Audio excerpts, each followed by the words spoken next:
Hi, I'm Parker Miley. And I'm Tim. And this is the Rage Podcast, where today we're going to talk about the value of hard work and where it stands on a Christian perspective. Yeah, because, a present company excluded, of course, but you may have noticed that our unemployment rates are going up while people who are offering jobs also going up. It seems like a very strange situation where, there are people out there who want work, supposedly, and then there are people out there who are offering jobs that aren't being filled. And so we want to talk about the value of hard work today. So Tim, we're going to bring up the passage in the beginning of Genesis when Adam and Eve were both created. Yeah, and one of the things I think we miss in the creation story, because everybody always wants to debate, well, was it 7 days or 60 million years or and whatever? And what was 7 days? All that irrelevant stuff. But if you go read the story, actually Adam and Eve were created very much on purpose, for a purpose. Mm-hmm. And their purpose was to tend the garden that God put together. So God put together this beautiful place with all these trees and all this vegetation, all these wonderful things. Mm-hmm. And then when you get down to chapter 2, verse 15, it says, you're going to be the caretakers. You're going to be responsible for this beautiful thing that I put together. So Adam and Eve had a purpose. And so God gave Adam the role of, it was Adam who had to name all the animals. Correct. Adam was given the, I guess you gotta say the task or job to take care and tend the garden and take care of the animals and everything that's around. Yeah, which clearly Adam must have had some creativity because he came up with some interesting names like stork and elephant and zebra and anteater and all these different things. So it was a busy time. But if you remember though, all right, let's run down this rabbit hole. All right. Okay, so what was it he was trying to do though? Why did he have to name all the animals? He was looking for a suitable helper actually.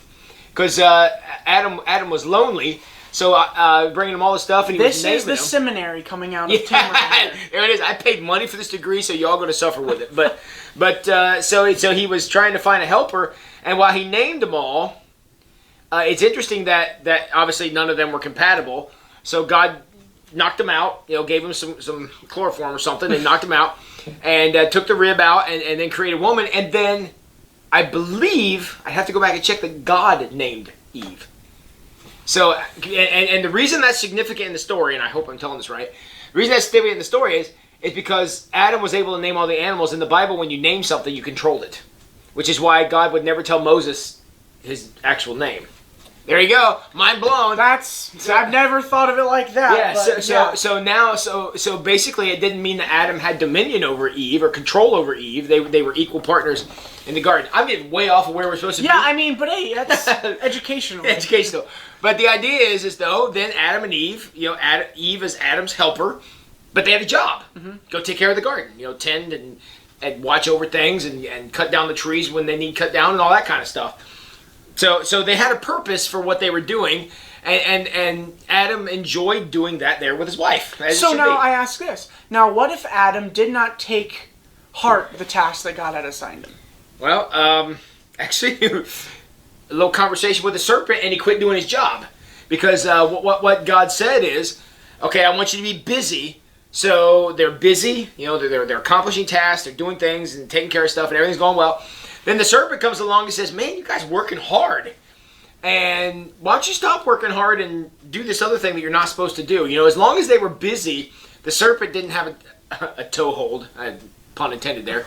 But he managed to get in the door by saying, be distracted from your tasks. Your work is good, you're accomplishing good things, but let me pull you away from that, and that's where distraction happens. And think about all the stories in the Bible where somebody's not doing what they're supposed to do, and they fall into distraction. David is Bathsheba is the obvious example. Mm-hmm. But there are plenty of other times when temptation seems to strike when you have idle time. So as soon as Adam and Eve were not tending the garden, that's when they ran into the serpent, and the serpent fully distracted them. Because once they were distracted, you'll remember, they went out to create clothing for themselves, and they hid. Well, if you're hiding, you're not tending.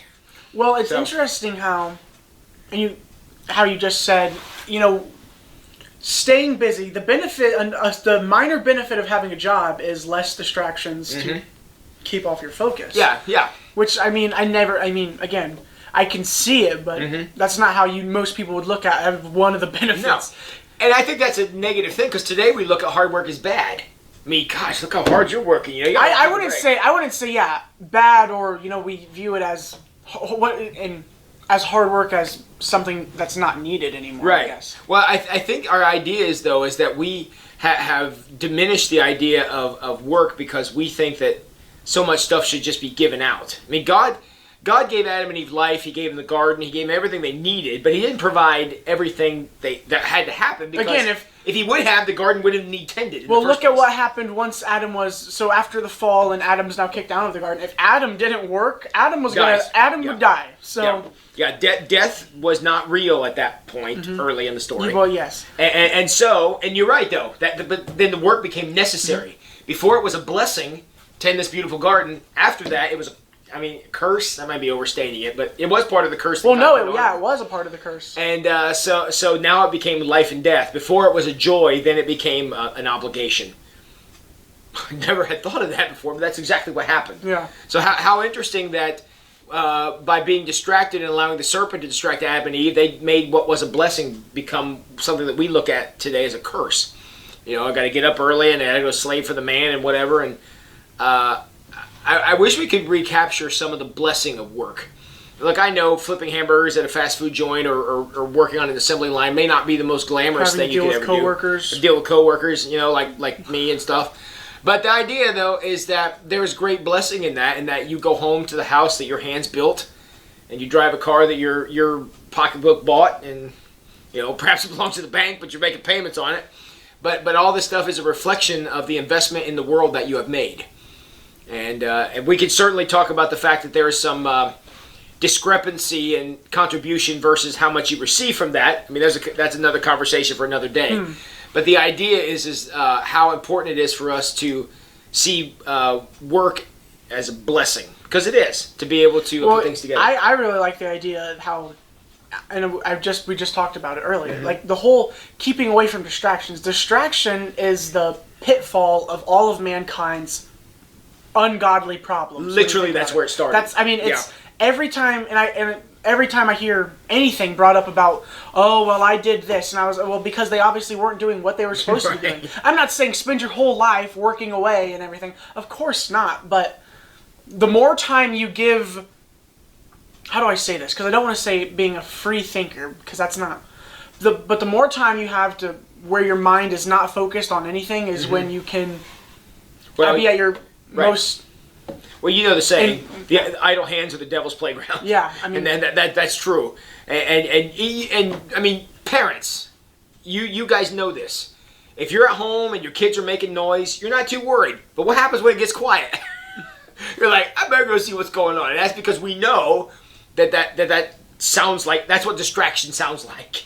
It's because they may be there pouring stuff all over the floor, or setting something on fire, or falling down the stairs, or who knows what. But the idea is that work, when you're doing tasks that were set before you, and then you move to the next task and you're continually working toward a goal, life can become very much more focused and very much more rewarding. It's more than just a paycheck. It's about the good feeling of a job well done. Does God assign jobs? No. Now I'm going to say no. Only because we see just with the story of Adam, God assigned Adam and Eve both a job. Now, does God... obviously it was a different scenario than today, but I was just wondering if that still continues. Yeah, well, the language we use today is God calls. And I think that's the same thing he did to Adam. He called them to be the tenders of the garden, and as soon as they quit doing that, they started, going on a fruit sampling spree here, led by the serpent, that's when things became a problem. But it's about being called by God to do certain things. Do I think that God requires us to do things? I have to say no, because if God was in the business of requiring things, then there's a lot of things in the world that would not be happening. But I do believe that God calls every human being, or every person ever born has a calling, and their best life is following that calling, whatever it is. So interesting, because that popped up in my head, because it does sound like Adam was assigned to do this. Yeah, this is how you do it. I would say Adam was called to it. But called. I see the similarities. Yeah, it's a very minor difference, but it doesn't have the force. The effect. Yeah. Okay. Yeah.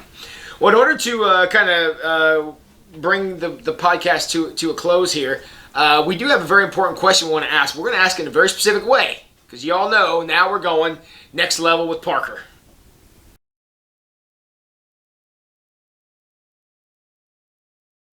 So the question for today is hard work valued in our society today? Well, thanks for that, Parker. Parker and I are going to have a brief discussion on this question, but I would invite you, if you'd like, jump in the comments down below and tell us what you think. Is hard work valued in our society today? And what evidence do you see of the value that it has? What value does it provide? And, let us know. And I troll those comments. We get some ever so often. And I'll respond to them if you put one on there. What do you think about hard work, and what is its value, and does society value it, and what does society's value look like? The key is, I'm going to talk about society, especially our American society that we live in currently. Yeah. With that question, I would say, this is my Sure. answer to that question. Okay. I would no. Okay. Especially, and I don't know if the only reason I'm saying no is because of COVID-19 and everything, but Sure. we're truly employing people to just stay at home. Mm-hmm. We're here's this, you don't have a job, well you don't have to do anything, here's this amount of money. Mm-hmm. Stay at home, here's this amount We of may money. be providing for them, but we're also stealing their dignity. Well, what it is, and this is a whole nother hole we can go down, but we're giving, when we're relying on the government to keep us afloat instead of us maintaining ourselves. Yeah.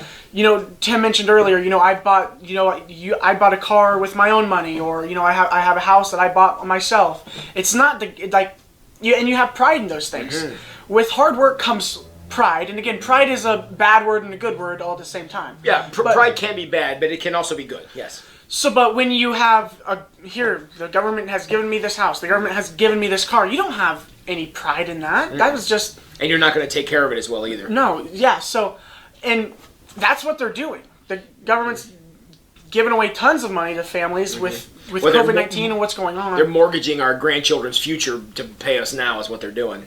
Truly. Yeah. So I would say as individuals, we don't value hard work at all anymore. Yeah. I mean, it's hit or miss, and it's not maybe so big in this area. Actually, no, it is pretty big in this area. I see fast food joints are constantly begging for work. You see Crown and Cabinet constantly begging for workers. But when the government starts giving you everything you need without having to work for it, it's obviously it's just... Yeah, another saying is a government big enough to give you everything you need is big enough to take everything you have. That's true. And it's funny because right now we're talking in language arts, we're reading dystopian literature. No. So it's like, and it kind of goes in a sense to where when you become so reliant on your government, you no longer have any individuality. And it's important to still be your own individual self. Right. And I work think allows that. I think work is the best way you can become your own I would say work is the only way you can get there. Yeah. Oh, true. I mean, that is because with work, and I hate it when people say money isn't everything. Now, again, you work and you get paid money. Money can be good and it can be bad. Sure. You can do great things with money, or you can do terrible things with money. So don't ever let that whole thing switch your idea of hard work. Money can corrupt you, or money can fund the vision for your life. Yeah, and truly. It's the same dollar bill you're looking at. Yeah. But yeah, I feel like it's so important to have a strong value and respect for hard work. And I guess hard work isn't necessarily just work in general. Work. Just do something with your life. Yeah. And I guess a corollary to that would be is if you see somebody who's working hard or doing a good job, say something to them. Thank you. If the person bringing you your food does a nice job, don't be afraid to thank them for what they're doing. Or if you see somebody, in some kind of service industry and you see them doing something good, don't be afraid to say something to them. I think, that's just saying you're being a blessing by doing what you're doing here, and I don't think there's anything wrong with working itself is an honorable task. Yes, it is, and especially nowadays. And for goodness sake, if you don't get anything else out of this podcast, friends, get that the honor of work and the glory of work and the opportunity we have to feed into God's vision for this world by accomplishing the task that He called us to do. There is no greater blessing than that. So, got any more on that one, Parker?